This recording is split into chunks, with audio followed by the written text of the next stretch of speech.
I'm Raymond. You're watching RPadTV, and I am very honored to have a very special guest today. It is Alex Josef, CEO of Acclaim, also someone that I've known for well over 20 years, and also haven't seen in probably about 20 years.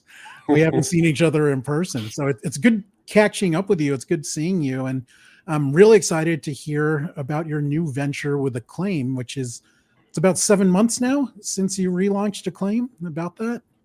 Yeah, it's been about 7 months, and it's been a wild ride and a lot of fun, and it's really, really exciting. I'm very excited about it, and there's just a great team of people that I'm working with, and it's pretty awesome.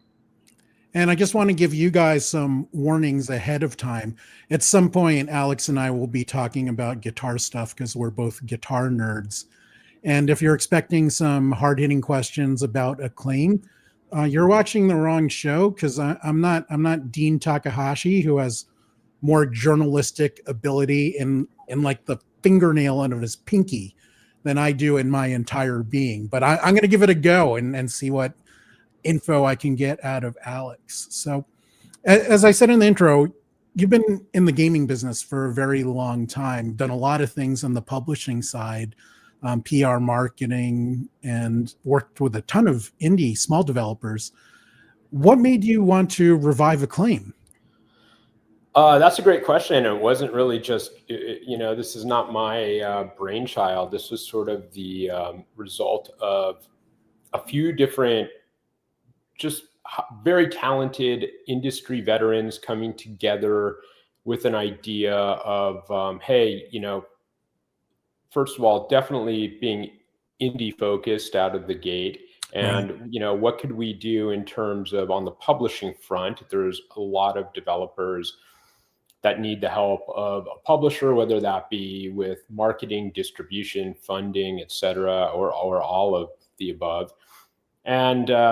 And then we started bringing into the mix the idea of sort of revitalizing an iconic brand. For sure. And being able to kind of reintroduce an iconic brand to a new audience of gamers. And there was 2 or 3 that were being kind of tossed around, but I think we all just kept coming back to Acclaim. We had fond memories of Acclaim. I just love the name and the logo and everything about it. And also, interestingly enough, some of the people that were involved in this had been involved with the OG Acclaim. So it just, at the end of the day, we all just came back to like, it's Acclaim. That's the one that just felt right in our gut. And we felt that we could really help to, I guess, reintroduce Acclaim to kind of a new breed of gamers, because I mean, let's face it, like not a lot of people under 30 know about Acclaim, right? And there's a few, but this is an opportunity to sort of reintroduce it to a new audience of gamers with some awesome games. I actually have some physical history with Acclaim. My parents lived in Oyster Bay for a little while, where Acclaim launched before they moved to Glen Cove, so which is in the similar kind of area, not too far apart. So that was a pretty big deal to have a game publisher in my neck of the woods. And they made some awesome stuff back then. I mean, Wizards and Warriors is one of my favorites, the WrestleMania game, all that. We have some news from the Peanut Gallery already with a name I already, Salami Attack. I love that. What's up, party people? Yes. And he sent a pink, was a dinosaur art. I don't know what that is. Is that Elmo? Sure. We have Explorer Does Stuff, who said relaunching Rumbleverse. Aha. Yeah, that way I had a feeling I was gonna let's see, how long did that take? Is there a timer? We had bets going for how long it was going to be until somebody said Rumbleverse. It was less than under 4 minutes. Under 4 minutes. Yeah. Just to answer that question and get it out of the way. Yeah. It's not that has not been looked at. It's certainly been on our radar, but that's out of our hands, right? So it's not something that we have the ability to require some cooperation there. So that's not something that we're not ignoring the pleas, and we're not ignoring the asks, but it's not something that's completely in our control. So yeah, is that something you encounter a lot from like Gen X gamers that know a lot of these old Acclaim brands that might have been sold off well before you acquired the brand? So maybe they're yeah. asking the wrong questions. So that's pretty common. Yeah, that's very common, and rightly so, I guess. But I think the idea has somewhat shifted and somewhat changed, Oh, where I think originally there was a thought and there was an idea of looking at some licensed games or looking at some old IP and bringing that old IP back. But as we sort of got into things and we realized, first of all, some of the astronomical asks that some of these stakeholders had for some of the old IP, it was just absolutely crazy. We were like, okay, this doesn't make sense at all. And there's such a wealth of amazing, there's such an incredible just pool of incredible indie titles coming from talented indie developers. And why not focus on those out of the gate? And then maybe a year in, look at some of the old IP. Now, that's not to say we're ignoring that. We're definitely looking at some of that. We're definitely, some of it's on the table to potentially visit. But it's also about how much is it going to resonate with a new gamer. sure. And sure, some folks that remember those games from 25, 30 years ago, that makes sense. But for the new breed of gamer, how much is it going to resonate, and how much does it make sense? Yeah, and that's the key demographic anyway. Yeah. So Yeah. that's who you want to be targeting. So since you started this venture, can you tell me what your biggest challenge was bringing back Acclaim? The biggest challenge, I think, really, it's sort of what you just were mentioning and alluded to. It's overcoming that whole, I guess, are we bringing back? Sorry, I've got a puppy that's because you can ring on camera. She will definitely make an appearance later. Awesome. Yeah, she's a happy puppy, if you know what I mean. That's where I worked when I first met Alex. Yeah, we'll revisit that in a moment, because we definitely have to talk about that. But the biggest challenge for sure has just been, I think, a lot of expectations about what Acclaim is going to be. What type of titles are going to be coming from Acclaim? Is this just sort of a brand grab, which absolutely it isn't. And I think there's going to be a lot of negativity no matter what. You can't avoid that. But right, all around, I think we choose to focus on the positive. I've heard a lot of positive and a lot of excitement about this. Yeah. It far outweighs the negative. So that's super exciting. And there haven't really been any big challenges. I mean, this has gone really smoothly, and I have an amazing team. Shout out to a couple people, Yes. Justin Andrews on the production side, Mark Anthony Rodriguez, who's like my right-hand guy with business development and overseeing publishing. Those guys are both amazing. So I've got a lot of great help, and we're doing this together. Is there anyone you're working with that you don't like? No, I'm just kidding. Yeah, you want me to?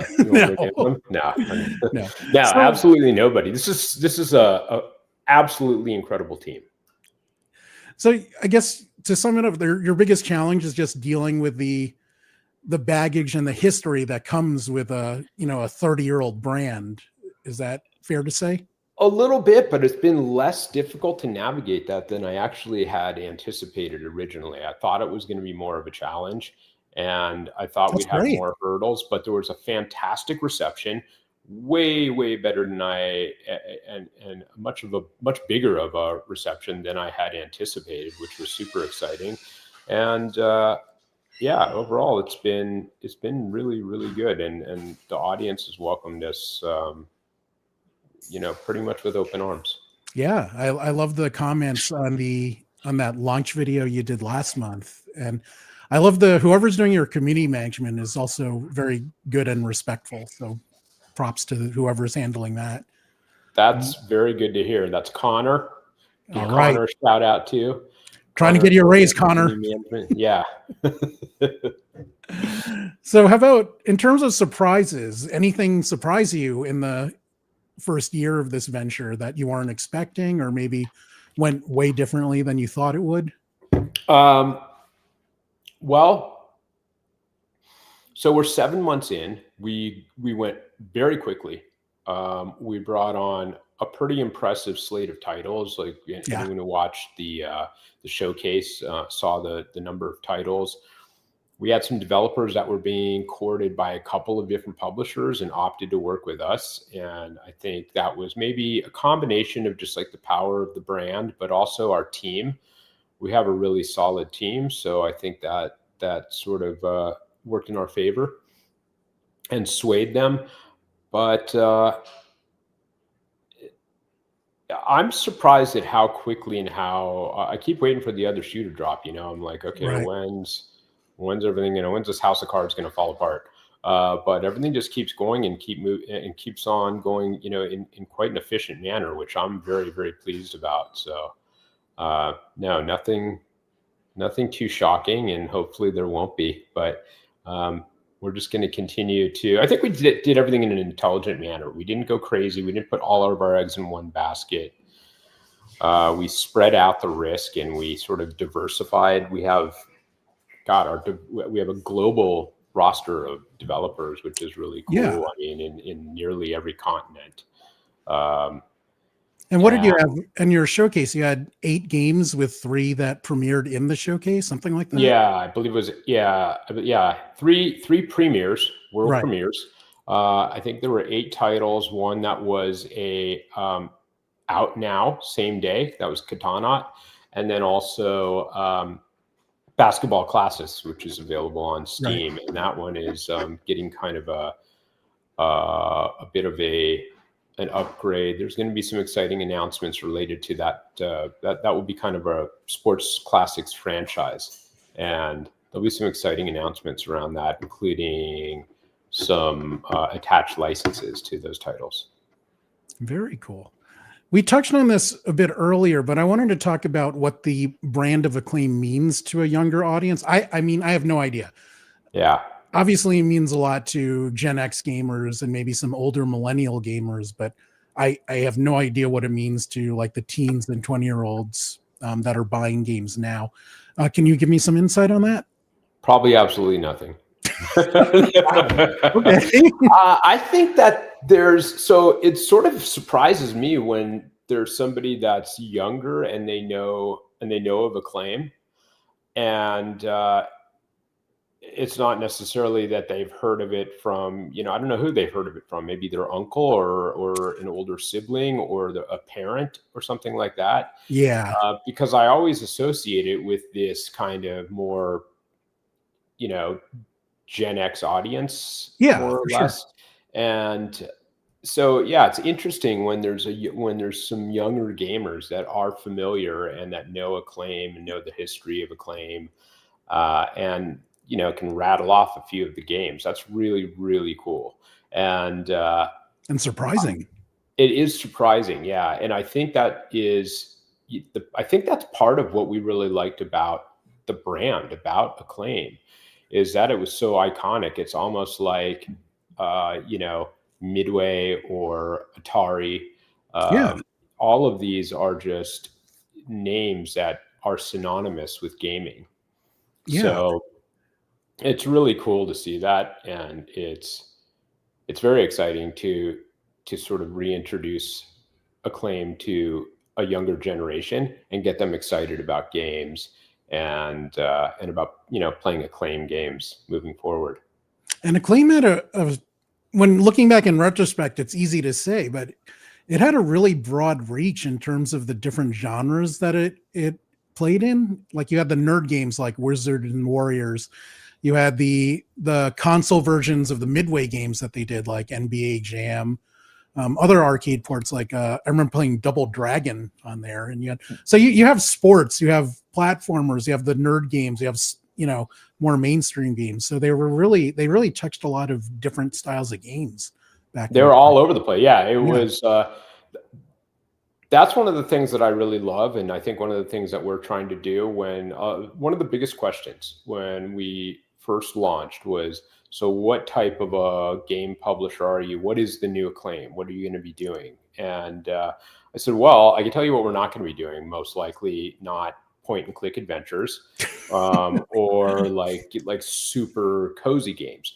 Although we have, like, I would say one game that could qualify as and kind of be in that sort of cozy genre a little bit. But other than that, we're fairly genre agnostic. I don't think you'll see any bold extraction shooters coming from Acclaim.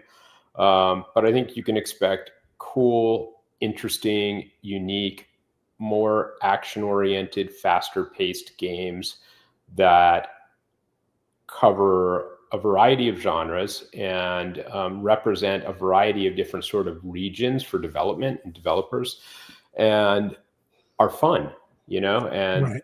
I think that's what we're going for, is just fun, action, something unique. If there's something interesting and unique about the gameplay or about the art style or about the overall, the developer profile, something that's a little bit of a hook. I love the diversity that you had in the showcase. I think that is very true to what Acclaim was.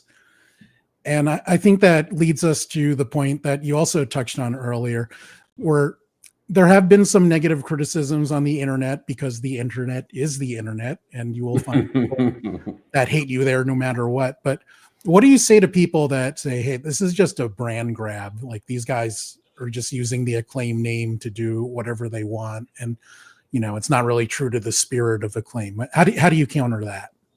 Well, first of all, I would say, well, what is the true spirit of Acclaim that we should be, embodying here? Yeah. Also, I haven't seen a whole lot of that. I'm sure it's out there. I don't really spend a lot of time reviewing the hate. I think that in this day and age, especially, you can make a choice to focus on negative, or to come up with, sort of a negative bent on something, or you can focus on the positive. And maybe some of those people should just look at the sort of, be a little more glass half full and look at the positive side of things. Here's an awesome, iconic brand that's going to be publishing games, and you might just like a few of them, Yeah. If you don't like them, you don't have to play them. Yeah. I don't see Nobody's going to force you. No What- one will ever come and force you to buy them and play them. Exactly. I promise. Yeah. What is the downside there? There is none. So There's no downside. Yeah. Yeah. There is none. Yeah. It's just so, everyone always, there's some people that want to complain sometimes. So yes. it's okay. Yes. I like to complain sometimes too. Yes. I've seen your inner Karen in person. So, Alex, I do want to ask you about some of your games specifically, but let me do some housekeeping first. Guys, thank you for watching. If you want to support the channel, please like and subscribe. That really helps. You can also pick up a Proton VPN subscription, which is fantastic for protecting your privacy and data, but also lets you do things like spoof your location. So if there's a WWE live event and you're in America and you don't want to drop a lot of money on ESPN, you can use Proton VPN to say you're in Canada and just watch it on Netflix. Stephanie McMahon said you can do it, so it must be legit. You can also pick up some RPadTV merch on Amazon.com. We have these I Have Friends Everywhere t-shirts. We have a bunch of Filipino Americans on one shirt. Joe Coy, Olivia, Rodrigo, not Mun people, Haley, and RPadTV. We have RPadTV Certified Guapo, and a whole bunch of other shirts. Just go to Amazon.com, search for RPadTV, and those things will pop up. Now, back to our show. Wait, I didn't go anywhere, so I guess we were always on the show. So I want to talk about some of the games that you showed at the showcase in September. Two really caught my eye, and I wanted to ask you about one that you were excited to work on. But the one that launched day of the showcase was Katanaut. Tell me more about that game. It looks like a really fun, like, platformer, but also kind of bloody and fast. Yeah, super fast, bloody, swords, action, roguelite, Metroidvania, really cool. The story behind that is we were introed to the developer, amazing guy, solo dev. He'd been working on the game, and he was pretty late stage when we met, and he said, and he was kind of like, hey, this seems like it could be a cool matchup to work with you guys for the launch. And he had it pretty close to complete on PC, and he wanted to work with us to bring it to console, which we're now working on doing that.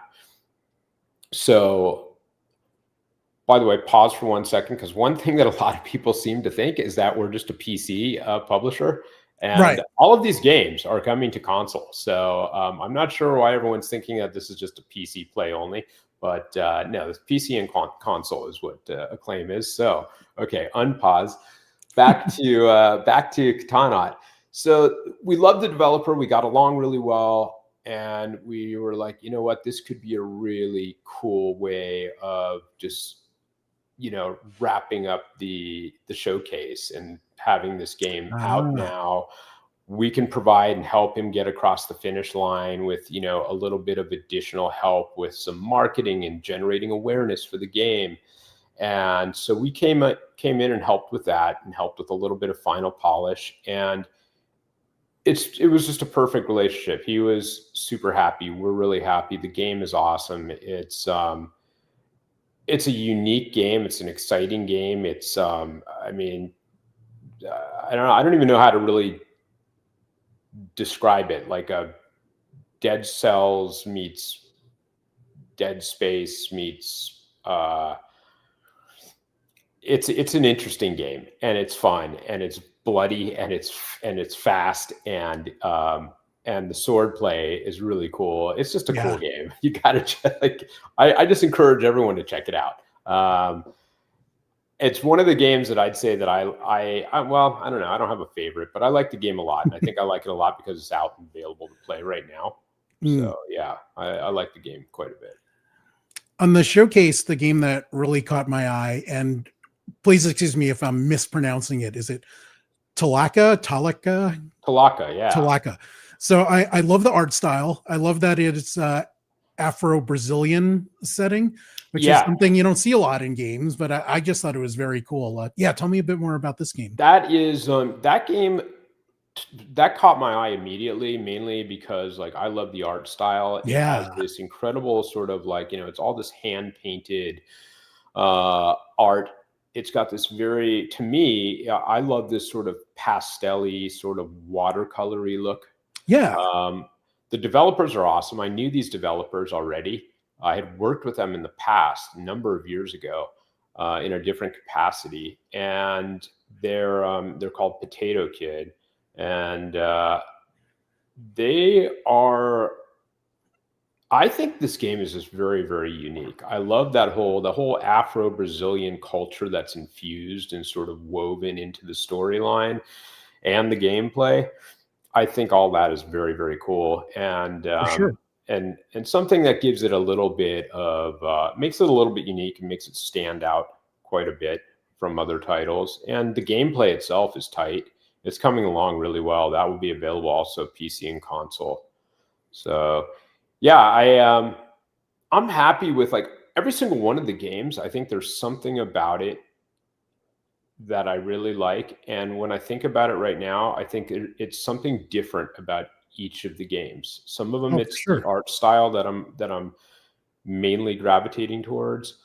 Others, it's I guess the grit and the action, or just the feeling that you get from playing it. Some of the others, I guess maybe it's just the pure fun factor. There's another game, Grid Beat, where it's like a toe tapping game almost, right? Like you get into the beat and to the sound within the game and the gameplay, and it creates this very intense sort of gameplay environment. I love that. and the developers are awesome. Ridiculous Games, really, really cool development studio. Pixel Washer is, Yes. I think that was one of the first or second games that I came across, and we, you know, reviewed it as a team, and everybody just loved that game. That I'm super excited about, and the developers, another just incredible solo dev who's just been a pleasure to work with. So yeah, we're really lucky. We have a great slate of games with some really talented developers. All of them have been just super easy to work with. So yeah, I'm really happy with all of the games. Very cool. We have a question from Studio Z3D who asks, what is Acclaim's general disposition on esports? That's a crazy question. Sunny? I don't know. Disposition isn't the word I'd use, but yeah. I'm not even sure how to answer that. General disposition on esports. Does Acclaim like esports? Well, I don't want to speak on behalf of Acclaim. I would say that esports, and God, that's a little bit of a broad question. Competitive gaming, esports, esports like prize-based esports. I would say esports is a good thing. I don't mind esports. Esports is good. I don't think Acclaim will get involved in any type of, I don't foresee Acclaim getting involved in any esports at the moment. Could that change in the future? Could there be an Acclaim esports team? Maybe if there's like a really awesome, you know, maybe competitive multiplayer game or team-based game that we get involved with publishing. That's always a possibility. There have been some that have been presented to us, just nothing where we were like, this is gonna rock. You know, it's like it's got to be really cool. It's got to make sense. It's got to, you know, be fit kind of like the budget and there's got to be an audience there and not 6 other games that already fill that void. So right, it's tough. Yeah, esports is tough to have something that's going to be successful in that whole esports realm is tough to do.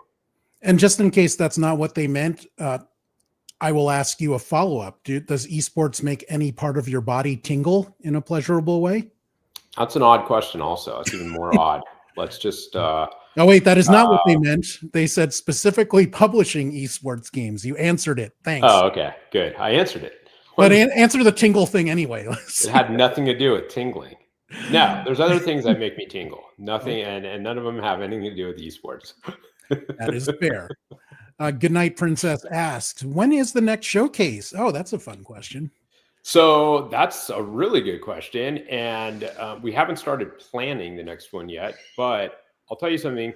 The first one was done in an incredibly short amount of time that we threw that together. And again, like hats off. I had 10% to do with it. The incredible team that I work with had everything to do with getting that together and getting it together on time. And some just fantastic people that we work with. I would say the next one most likely would be sometime in maybe the same time frame, maybe a little earlier, summer-ish of 2026. I'd say if we do those, you know, at most it would be maybe biannually, and at least once a year. Did I just get a world exclusive? The next showcase will be summer 2026. Look at that journalism. Smell that journalism. Did I say that? I think you kind of did. No. Well, we'll watch it back, but it could be before that. Okay. It could be in January. Ooh. It could be March. No, it won't be in January. It won't be in January, and it won't be next December. It won't be December of 2026, but it will be somewhere in between that Here's time. Another fun question from Goodnight Princess. What was your favorite old Acclaim game? This is going to be, I feel like That's this will tough. be a little embarrassing, but There's so much. I'm just blanking out on it right now. The BMX, was it wasn't Dave Mira, was it? I think it was Dave Mira. Yeah, there was a game. It was a BMX game. I think it was a Dave Mira game that I used to play a lot. Surprisingly, I wasn't like a Turok or like a Mortal Kombat guy or anything. I'm gonna go. Probably. What are you gonna go with? I'm gonna go with Wizards and Warriors. I mean, Yeah, that's a good one. That's a really good one too. But I'm just not gonna say. I don't know if there was a favorite. I like actiony sort of like sports related games.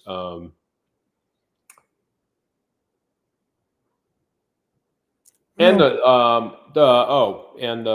wrestling games. Yeah. yeah, wrestling. Yeah. Yeah, I had so much fun playing that one with my brother when we were kids, and Yeah. That's a big reason why why we have Jeff Jarrett on board. speaking of which, JEFFJARRETT. How is working with Double J? So way better than I had originally. Like at first I was kind of like, oh, this is going to be interesting. And that guy is He's awesome. incredible. We've done some interviews together, and he amazes me. I'm like, wow, this is a guy that should be giving me media training 100%. And I, did PR for decades. Yeah. He's amazing. He is just so on point and so smooth and just talks so well and such an amazing promoter and hype man and so available and such a nice guy. I don't think I could say enough good things about him. That's a guy that I would love to go and have like Thanksgiving dinner at his house with his family. Same. Please invite me. You can just tell it would be amazing. It would just be the best time. And also so he can introduce me to his personal friend Taylor Swift. Yeah. So, I gotta try to get in there somehow.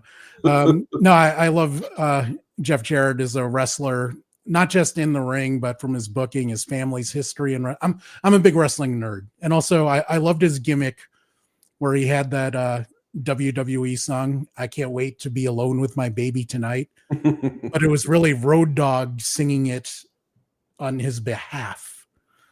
We have a hello from Gollum Knight 64, who says hello.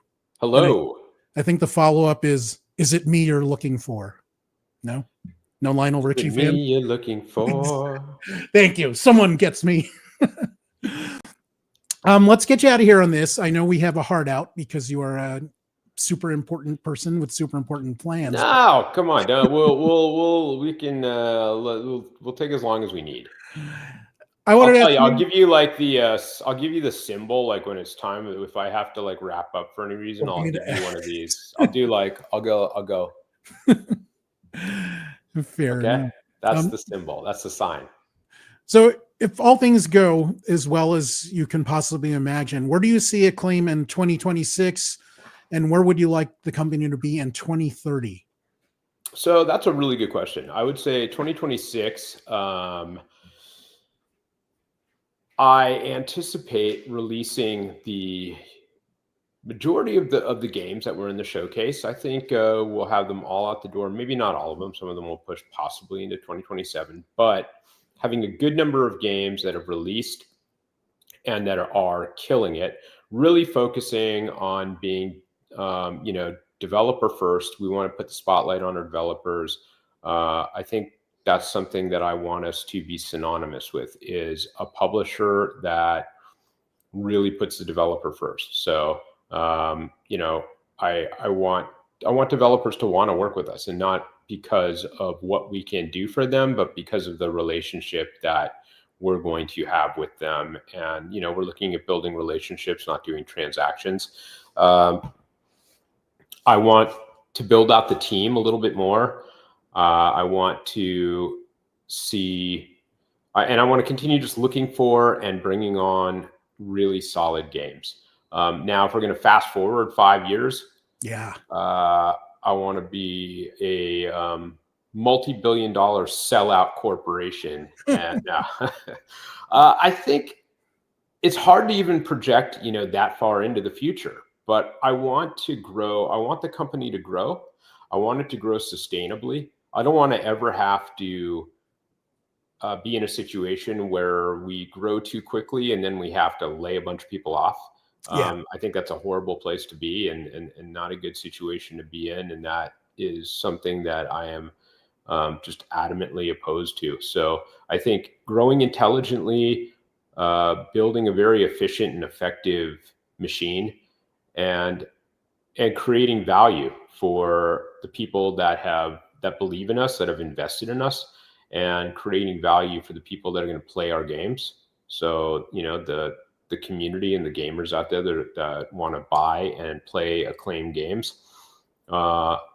That's, I think, the overall goal. And then everything else just falls into place. If you're focused like 100% on, we got to make money, makes it a lot harder to make money. If you're focused on delivering a quality, product as much as you can, because you can't always do, like, not everything is going to be a hit. There's going to be duds, right? Sure. People are going to hate some stuff, and there's nothing you can do about that. But if you go into it with, hey, we think this is going to be good, we're not just trying to do shovelware, then I think that will come through to the audience, and the community and the audience will know that, and they'll see that, and then they'll be supportive, and they'll want to see us grow.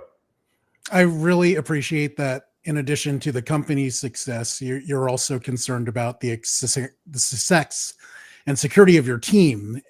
Quality Assured said layoffs suck. And I love that you're thinking in terms of that as well. We have a couple of fun questions from the audience here. We have Gino990 says, is there any news or updates for Rumbleverse at all? I know a lot of people are curious. Gino, you were not on at the beginning, were you? No. Gino just joined. Yes. Just rewind the tape. Yeah. This is another question. No, I'm not trying to be rude, but the short answer is no. It would be awesome, but it's just not it's not totally in our hands, right? There's other parties that are involved there, and they've got to be interested and open and willing. So it's not something that it's not our choice necessarily. And Gollum Knight has this question, which you answered earlier as well. Does Acclaim have plans to buy back some of the older IPs, or are making spiritual sequels? Spiritual sequels is an interesting possibility. Yeah. So, okay, that's an interesting question. I'm going to answer that in two ways. So the first part is a direct answer, which is, I think if there's any old IP that makes sense, and by makes sense, I mean, is it something where it's going to resonate with a new audience, right? Or is it just like a name of a game? Because if it's just, because the latter just doesn't make sense, right? But that's on the table, and it's certainly, something we've looked into. A lot of the issues there are some of the stakeholders are a little bit not super reasonable with their asks for the IP or for the rights to that IP, or, if they want to sell the IP. So it doesn't make a lot of sense. I mean, you're not going to run out and spend $5 million on something to, then you've got to try and make $5 million just for the IP. Right. It doesn't make any sense, right? Now, I guess when you talk about spiritual successors, are there games out there that we find that are awesome games, and we can maybe tie them to some sort of a license? So there's, we're not going to shy away from licensed titles if it makes sense also. So is there an opportunity there to maybe attach a license to an awesome game so that it is quality all around, and so that, one is not doing disservice to the other? And I think that's a very good possibility. And also, I think a lot of the games definitely pay homage to kind of the old Acclaim and sort of that nostalgic, sort of iconic, the iconic roots of Acclaim, but with a bit of a new flair. So if you look at the whole lineup, a lot of those games, you'll kind of be like, oh, okay, I get the kind of nostalgic throwback sort of bent to these games. We actually have a question from an old Acclaim head who says, Alex, well, hi, Alex, old Acclaim head here. What kind of game would you want to see as a breakout success? I have a question for that. Is you mean of our roster? Or a Of our current genre? roster? Yeah. Let's go. Yeah, out of the 8 you showed at the showcase, is there one you have, specific hopes and dreams for? That's a really good question. That's almost like playing favorites. So,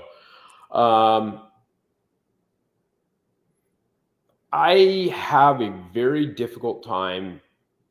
That's an impossible question to answer.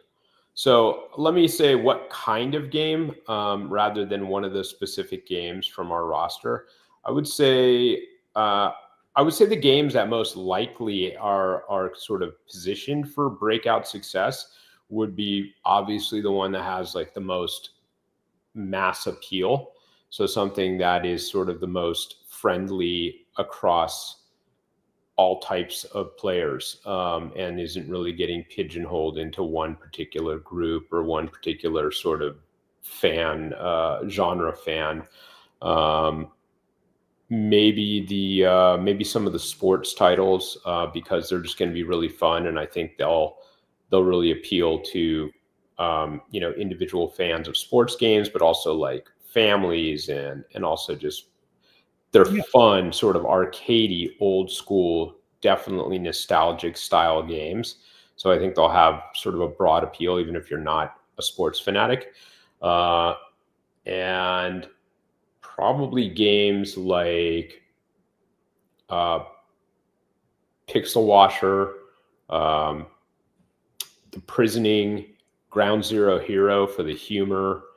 I mean, Toss Down's a great game too, and it has some definite throwbacks to like Crazy Taxi or, oh God, some of the other, what was the other game I was thinking the other day? Oh, Hyper Yuki.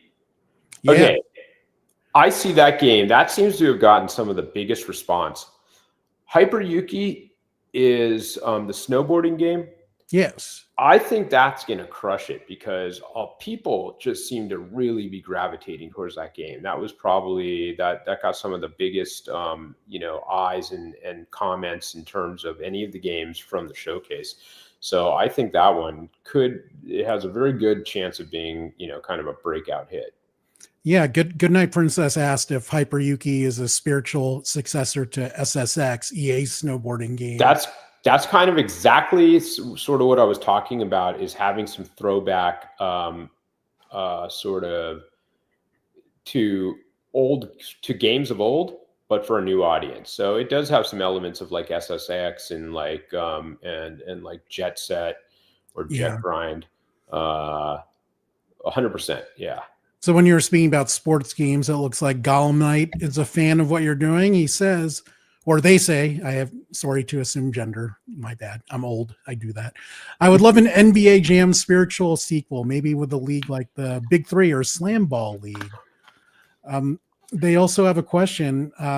This is an interesting one because your games right now are primarily on Steam, and you also mentioned you have plans to go console.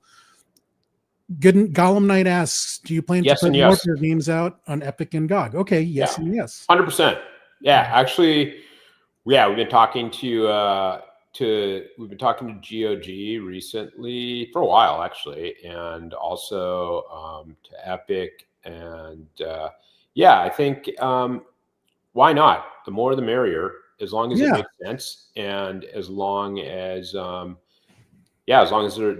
audience on those platforms is wanting it, and it's in demand.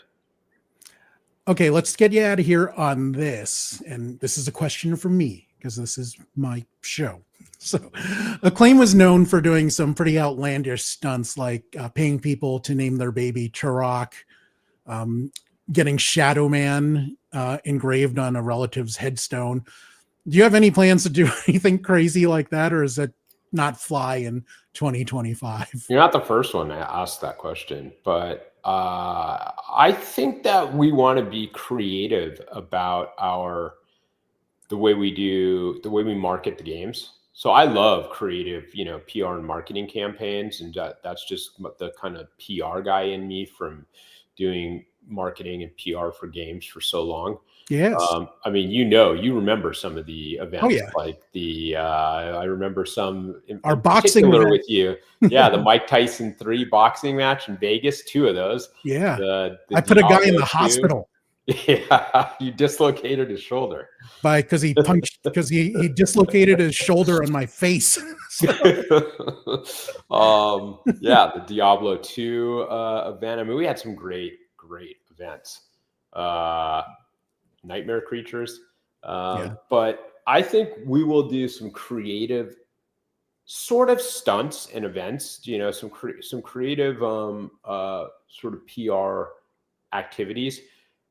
I don't think it's going to be anything that's going to, you know, I don't want to have people going out and putting, the name of a game on their relative's headstone, You or want to keep it in good taste. yeah, or driving, putting their lives at risk or something like that. I think it has to be within reason and not just doing crazy stuff to get a headline.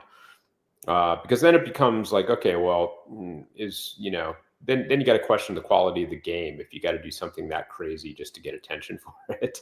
Right. Well, I think unfortunately we are not going to get to talk too much about guitar stuff, but Why not? hopefully, We've got to talk. That was like okay, the whole if thing. you We need at least 5-10 minutes on guitars. okay, let's do it then. We can just do a little bit, just music. How about we just do music or food or guitars and basses? Okay, whatever you want. I mean, for context, both Alex and I are guitar nerds. Alex recently joined a band. I play with a bunch of guys that are not very good, and we butcher like 90s alternative songs like Chili Peppers and Foo Fighters and stuff like that. Yeah, let's talk about gear. What have you picked up lately? What do you like? What is your sound? A little bit of context. So years ago, I played bass in bands, kind of semi-pro in like the early 90s. And so that was like the first instrument that I played, really, was bass. Then I didn't play it for years, and then I took up guitar. And that's when we were talking about guitar the last time that we talked. So I have a few guitars, which I was collecting. And then I started playing bass again because I met this guy and he was like, hey, I've got this band. You want to come play bass with us? And I was like, sure. So then I got back into playing bass and I'm realizing how much fun it is. So actually I just picked up a really cool 94 Music Man Stingray. Ooh. And I'm very excited about that. And then I picked up another Music Man Special, kind of a later model, 2018 Music Man Special. So I'm excited about those. And then, some guitars, some cool. You got a Meteora. I got a Fender Meteora. You got a McCarty. Is that right? You picked that up recently? The PRS McCarty 594. Another, Fender Strat, Fender Telly, and then a Gibson Les Paul and a Gibson SG. So you got all the bases covered there. I mean, are you more of a humbucker guy or a single coil guy? I think, that's a really good question too. I like the humbucker sound, I think, quite a bit. I think that's more your personality too. Mm-hmm. Like it's kind of like a humbucker kind of guy. I think you're a humbucker guy and I'm a single coil guy like you're louder and more aggressive than I am. And I am delicate and dainty. Do you remember that you in the early 2000s introduced me for my very first time to boba tea? Yes. Yeah. In Westwood, I believe. We were in the UCLA area. No, yeah, it was right by Bender Health. Oh, right. Yeah. So yeah, I've officially had it twice now. The first time and the last time. Not a boba fan. What can I say? I love boba. It is a very particular taste. Yeah, you described it as a party in my mouth. Yes. Yeah. I once flung one of the tapioca balls in boba. I threw it to a pack of pigeons, and none of them ate it. So I'm like, oh, that's no good. I'm like, if pigeons aren't eating it, I'm like that can't be a good thing. What is your favorite piece of gear you've purchased this year? and you've purchased quite a lot. So if you could pick one. 100%, it's 100%. It's this '94 Music Man Stingray, and I got an Ampeg RB 115. Are the necks on the bases, are they like the guitar necks in that they do that oil and wax finish on the back of the neck? Oh, yeah, because their guitar necks feel so awesome. And that thing is really cool. I'll be honest with you, I literally just got it. It just arrived today. Ooh. So I played it for like maybe 15 minutes before we started. So you're in the honeymoon phase, though. So that can't be your favorite. Yeah, we're in the honeymoon phase. Yeah. Talk to me next week. That thing will be in its case, never coming out again. Fair enough. So favorite guitar player and favorite bass player? Ooh, God. Favorite guitar player, I think, is definitely, that's either Joe Walsh or Jimi Hendrix. Oh, love them both. Favorite bass player? Oh, wow. That's a tough one. I'm going to go with, I'm a big fan of Flea. Flea's an amazing bass player. Of course. And then probably, I'm going to go with Flea. I'm not a musicianship. Why, as far as musicianship, like I am impressed by Geddy Lee, but I'm not a big Rush fan. Yeah. I mean, technically they're awesome and impressive, but sometimes they can be a bit much. Yeah. So I totally get it. One of my weaknesses throughout my life, well, two, Korean girls, but also female bass players. I have no power. I think it started with Darcy from Smashing Pumpkins. But ever since then, like, wait, from Smashing Pumpkins, and then who's is it Kim Deal from the Pixies? Yes, Kim is also up there for me. Oh yeah. Pixies, Deal, one of my favorite bands. Oh, same here. And shout out to Joey Santiago, because it is Filipino American History Month, and he is one of my first Filipino guitar heroes. Pixies are also one of my favorite, but I didn't discover them until after they broke up, which kind of crushed me, because I didn't like Frank Black and the Breeders as much as I liked the Pixies when they were together. Breeders were pretty good. I was fortunate enough to be able to go and see the Pixies like back in the, I don't know, 1990, 1989, 1990, something like that. Before they all hated each other. Yeah. Well, it's really Kim and Francis for not a great combo. I love that you picked Joe Walsh and Hendrix, also two of my favorites. I'm very much a single coil guy. My favorites, if I had to pick a Mount Rushmore, Hendrix would definitely be on there. John Frusciante from the Chili Peppers. Brian May from Queen, also one of my all-time favorites. It just has such a unique tone. And the fourth one I'd put on my Mount Rushmore isn't even a guitar player, but I'd have to put Leo Fender up there, who never played guitar, wasn't even a musician, but he created the tools for so many incredible artists that we love. So that's certainly fair. That's very fair. I was trying to think. Oh, you know who else is an amazing bass player that I like? John Paul Jones. Oh, yeah. I got to see Billy Sheehan live when he played in David Lee Roth's band. Is anyone still tuned in, or is everybody left? No, there's there's definitely fewer people, but we're indulging ourselves at this point, and I'm having fun. I hope you're having fun too for our guitar stuff. But yeah, let's put a pin on that. Guys, if you want to learn more about Alex's game, go to playacclaim.com. There are also direct links in the YouTube and Facebook descriptions. Alex, thank you so much for joining me. It was awesome. Yeah, absolutely. Yeah, this was fun. I hope to have you on again with Jeff Jarrett and Taylor Swift next time, hopefully. Let's make it happen. Yeah. And let's get the trio going.